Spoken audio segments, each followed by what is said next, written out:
In a previous project, I integrated this board into Home Assistant. Since the chip used was not well supported in ESP Home, I settled by writing a simple firmware able to perform actions triggered by HTTP requests issued by Home Assistant. I showed this in a previous project. This approach worked fairly well, but the board itself was faulty. It started randomly rebooting itself after a few months of operation. The problem is always the same: how to drive an RGB LED strip with Home Assistant. Instead of searching for some haphazardly ready-to-go solution as I did in the past, I decided to take the longer route, build a driver myself with a well-supported ESP32 development board. The circuit is fairly simple. The 3.3 volt line is generated with the very efficient LM2575 adjustable switching voltage regulator. The individual channels of the RGB strip are driven like so. A BJT controls a MOSFET, which itself modulates the current flowing through the channel. I have 3 of these groups and also another one for driving a 12-volt fan. This setup inverts the logic. We'll need to take this into account when writing the YAML file. As MOSFET, I picked the IRL Z44N. This should be logic level MOSFET, capable to draw significant current even when driven directly by the microcontroller. Unfortunately, I found that this is very much hit and miss, depending on the specific batch of MOSFET I got.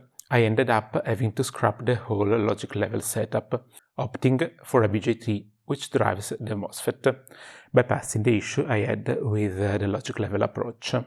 Nevertheless, this MOSFET can in fact potentially manage a lot of current, such as active cooling might be needed. In order to evaluate the need for active cooling, I put a shunt resistor. I measured the voltage drop across the shunt resistor and calculated the current which is flowing through the whole LED strip. I measured the voltage with a voltage divider, since the development board can only read up to 3.3 volts. This voltage divider has a 2.7 kilo resistor and a 1 kilo resistor, therefore providing a 3.7 multiplying factor. In this way, we are able to turn on the fan, possibly linearly, only when we are drawing serious power, let's say more than 2 amps. The 2-layer PCB is straightforward as well. We just need to consider a proper width for the lanes which will draw actual power. Here is the fabricated PCB, and here is the populated board.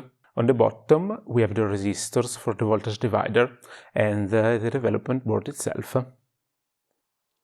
The ESP32 development board I used is easily integrable in Home Assistant with ESP Home. Here is the configuration file. I always prefer to set up manually the IP address. To control the driver, we can take advantage of the platform RGB, which will allow us to control the device via a nice graphical user interface with a circular color picker. Here are the 4 outputs. It is important that they each have their own channel. It is also important to invert the logic, since we used only one BJT in our schematic. In the sensor section, we read the voltage before and after the shunt. We needed to specify the multiply factor, which is 3.7, given the resistors we picked for the voltage divider. The current is calculated with a lambda function. You can see here that I picked a 0.5 ohm shunt resistor. We will be able to use this current value in any automation for turning on the fan for cooling the board.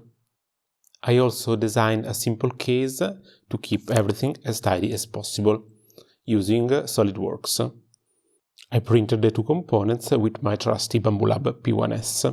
After having inserted the bronze M3 inserts, here is the result. We can put the fan in place. I got this fan salvaging components from some old device. With this board, we could actually power a proper fan if we need some serious cooling. We then slot the board into place and close everything up. We finally can stick some labels for aiding the wiring later. We are ready to test. After having flashed the firmware with ESP Home Flasher, the device will appear in the ESP Home section under Devices in Home Assistant. From here we can control the RGB strip. We can select a white light of different temperature. We can also move over to the proper RGB section. Here we can pick a color. We can test whether the individual channels work. We can lastly test the fan. We can turn it on, providing a duty cycle. Everything works as expected. We now have a fully Home Assistant integrated RGB LED strip driver.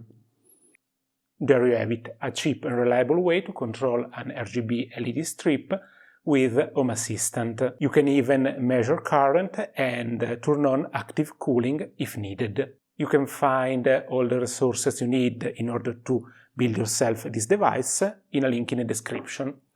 I hope you find this useful and see you next time.